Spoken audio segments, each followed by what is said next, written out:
Čaute, dnes si spolu pripravíme osobúko. Nakráje stopkový zeler na menšie kúsky. Ďalej očistia a nakráje mrkvu. Cibulu na mesiačiky, podrv a nakráje cesnak. Pokračuj so slaninou.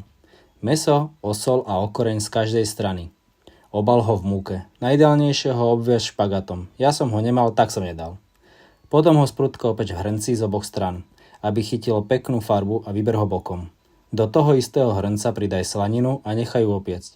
Následne pridaj cibulu, mrkvu, zeler a cesnak. Všetko spolu restuj, kým zelenina zmekne. Do základu pridaj lyžicu paradajkového pretlaku. Zarestuj a podlej červeným vínom. Keď sa víno odparí, vraď mäso späť do hrnca, podlej hovedzím vývarom a zakry a nechaj pomaly dusiť približne 3 až 4 hodiny. Mäso potom vyber, omačku sceď a zredukuj zhruba na polovičné množstvo. Na konci pridaj maslo na zjemnenie. Podávaj s krémovou zemiakovou kašou. Prajem dobrú chuť a vidíme sa na budúce.